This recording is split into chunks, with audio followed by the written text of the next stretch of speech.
તમે અત્યાર સુધી દુશ્મનોને હરાવવા ઘણા રસ્તા સાંભળ્યા છે, પણ શું તમે જાણો છો કે ગુપ્ત વિજ્ઞાનમાં કાળા તલ અને તાંબાના સિક્કાનો એક એવો પ્રયોગ છે જે પથ્થરની લકીર સાબિત થાય છે?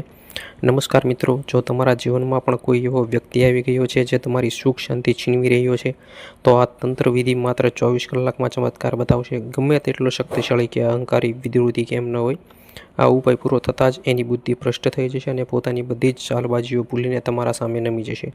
ઘણીવાર આપણે રાત દિવસ એક કરીને મહેનત કરીએ છીએ, નસીબ બદલવાના પ્રયાસ કરીએ છીએ, પણ છેલ્લી ઘડીએ બનેલું કામ અચાનક એવું બગડે છે, આપણે હાથ ઘસતા રહી જઈએ છીએ.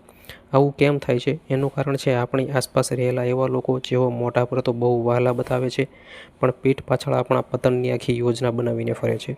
આ સંસારનો નિયમ છે કે જ્યારે તમે આગળ વધો છો ત્યારે તમારા પોતાના જ લોકો અંદરથી બળવા લાગે છે. તેમની આ નકારાત્મક નજર અને ઈર્ષ્યા જ આપણી પ્રગતિને રોકી દે છે. જો તમે પણ કોઈની ખરાબ નજર, કોઈના કરેલા જાદુટોણા અથવા છુપા શત્રુઓના ઘાતક વારથી થાકી ગયા છો અને રોજની માનસિક પીડામાંથી હંમેશા માટે મુક્તિ મેળવવા માગો છો, તો આ વિડીયો આજે તમારા માટે અંધારામાં દીવા સમાન સાબિત થશે.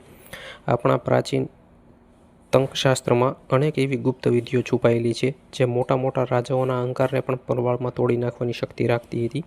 આજે આપણે એ જ વિજ્ઞાનના એક અદ્ભુત પ્રયોગ વિશે વાત કરીશું, જેમાં માત્ર થોડાક કાળા તલ અને એક સામાન્ય તાંબાનો સિક્કાનો ઉપયોગ થાય છે. આપણા શાસ્ત્રો કહે છે કે કાળા તલની અંદર રાહુ અને શનિનો દોષનો અને નકારાત્મક તરંગોને પોતાનામાં સમાવી લેવાની અદ્ભુત કુદરતી ક્ષમતા હોય છે.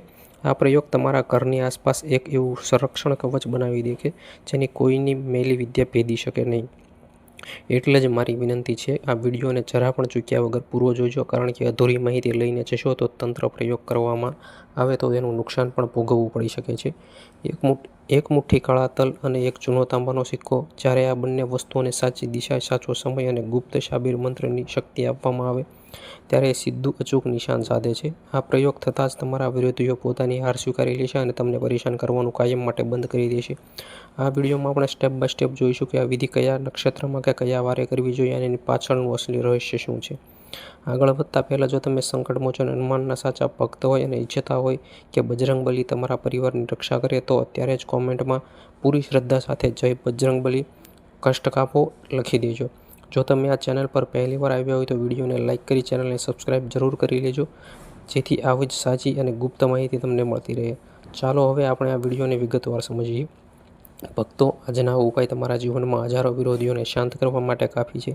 જ્યારે કોઈ શત્રુ તમારા ધંધા, વ્યવસાય કે દુકાન પર કાળી નજર નાખે છે, ત્યારે ચાલતો ધંધો અચાનક ઠપ થઈ જાય છે, ગ્રાહકો આવતા બંધ થઈ જાય છે અને દેવું વધવા લાગે છે. આ બધું વ્યાપાર બંધનના કારણો છે. ઘણીવાર તો શત્રુઓ એવા પ્રયોગ કરે છે કે ઘરના સભ્યો વગર કારણે એકબીજા સાથે લડવા લાગે, ભાઈ વચ્ચે વેર થાય અને ઘરમાં 24 કલાક કલેશ રહે. શાસ્ત્રો કહે છે જે ઘરમાં રોજ ઝઘડા થતા હોય તે ક્યારેય લક્ષ્મીજીનો વાસ થતો નથી અને ગરીબી પણ પેસારો કરી લે છે. શત્રુઓનો અસલી હેતુ આપણી ઘરની શાંતિ અણવાનો જ હોય છે. આવા સમયે જો તમને શત્રુનું નામ ન ખબર હોય તો પણ એ પ્રયોગ કરી શકાય છે, કારણ કે આ વિધિ સીધી નકારાત્મક ઉર્જાના મૂળ પર વાર કરે છે. ખાસ કરીને એવા વેપારીઓ જેમની દુકાન સામે બીજી કોઈ દુકાન હોય, તમારો ધંધો સારો ચાલતો જોઈને સામેવાળો વ્યક્તિ ઈર્ષ્યાની આગમાં બળતો હોય, જ્યારે તેઓ મહેનતથી આગળ વધી નથી શકતા, ત્યારે તેઓ આવા ખોટા રસ્તાઓ અપનાવે છે જેથી તમે બરબાદ થઈ જાઓ. આવા લોકોથી અંતર રાખવું અને પોતાનું રક્ષણ કરવું બહુ જ જરૂરી છે. ચાલો હવે સીધા વિધિ પર જઈએ કે આ પ્રયોગ કેવી રીતે કરવાનો છે, કઈ સામગ્રી જોઈશે, કઈ દિશામાં બેસવાનું. આ ઉપાય કોઈ પણ સ્ત્રી કે પુરુષ કરી શકે છે. વિધિ માટે તમારે શનિવારની સાંજનો સમય પસંદ કરવાનો છે. સૂર્યાસ્ત થઈ જાય અને અંધારું થાય ત્યારે આ પ્રયોગ શરૂ કરવો. તમારે એક માટીનું નાનું કોડિયું લેવાનું. કોડિયામાં એક મુઠ્ઠી કાળા તલ ભરવાના છે. ત્યારબાદ એક તાંબાનો સિક્કો લો. જો સિક્કો ન મળે તો તાંબાનો નાનો ટુકડો પણ ચાલે. હવે એક કાળા રંગના કપડા પર આ કોડિયું સ્થાપિત કરો. તમારું મુખ પશ્ચિમ દિશા તરફ રાખીને જમીન પર આસન લગાવી બેસી જાઓ. હવે એ તાંબાના સિક્કા પર કાળી શાહી અથવા કાજલથી એક ટપકું કરો. મનમાં તમારા બધા જ છુપા કે જાહેર શત્રુઓનું ધ્યાન ધરીને આ મંત્રનો શાંતિથી 21 વાર જપ કરો. ઓમ શમ શનેશ્વરાય નમઃ શત્રુભયમ નાશય સ્વાહા. મંત્ર પૂરો થતાં જ એ તાંબાના સિક્કાને કાળા તલની અંદર બરાબર વચ્ચે દબાવી દો. હવે આખા કપડાની પોટલી વાળી દો. યાદ રાખજો, આ વિધિ કરતી વખતે કોઈ તમને જુએ કે ટોકે નહીં, નહીંતર તંત્રનો પ્રભાવ નષ્ટ થઈ શકે છે. આ પોટલી લઈને રાત્રે જ કોઈ જૂના ઝાડ નીચે અથવા કોઈ સુમસામ 4 રસ્તા પર જઈને મૂકી આવો. જો શક્ય હોય તો જમીનમાં થોડો ખાડો કરીને દાટી દેવું વધુ સારું રહેશે. ત્યાંથી પાછા ફરતી વખતે ભૂલચૂકે પણ પાછળ વળીને જોવું નહીં. ઘરે આવીને સીધા હાથ પગ ધોઈ લેવા.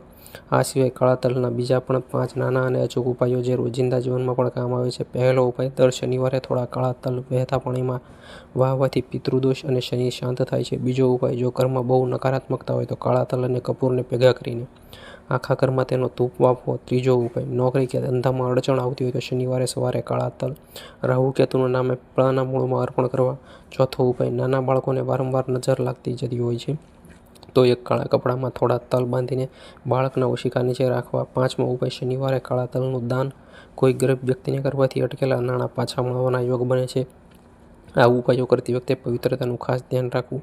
વિધિના દિવસે મંદિરમાં સેવન બિલકુલ ન કરવું. પૂરા આત્મવિશ્વાસ અને શ્રદ્ધા સાથે પ્રયોગ કરવો, કારણ કે અડધા મનથી કરેલી પૂજા ક્યારેય સફળ નથી. તેથી વૈજ્ઞાનિક દ્રષ્ટિએ પણ કાળા તલની અંદર અમુક એવા તત્વો છે જે વાતાવરણમાં હાનિકારક રેડિયેશન કે નેગેટિવ એનર્જીને ન્યુટ્રલાઇઝ કરે છે. આ ઉપાય સમજો, પૂરી શ્રદ્ધાથી કરો અને તમારા જીવનને વિરોધી મુક્ત બનાવો. પણ મિત્રો, આ પ્રચંડ જ્ઞાન વહેંચ્યા પછી, તમને આખા ગામના લોકોના અટકેલા કામ પાર પાડ્યા પછી બીજે દિવસે સવારે દાદાજી પોતાના ઓટલા પર માથું પકડીને બેઠા હતા. દીકરાને પૂછ્યું, દાદાજી, હવે તો કાળા તલના પ્રયોગથી બધા જ વિરોધીઓ શાંત થઈ ગયા, હવે કેમ ઉદાસ છો? ત્યારે દાદાજીએ નિશાસો નાખીને મોબાઈલ બતાવતા કહ્યું, અરે દીકરા, તંત્ર મંત્રથી દુશ્મનો સીધા થઈ જાય, પણ આ વિડીયો જોનારા હજુ સુધી સીધા નથી થયા. આટલી મહેનતથી સિક્રેટ ઉપાય બતાવ્યો છતાં હજુ સુધી કોઈએ વિડીયોને લાઇક અને ચેનલને સબસ્ક્રાઈબ જ નથી કર્યું.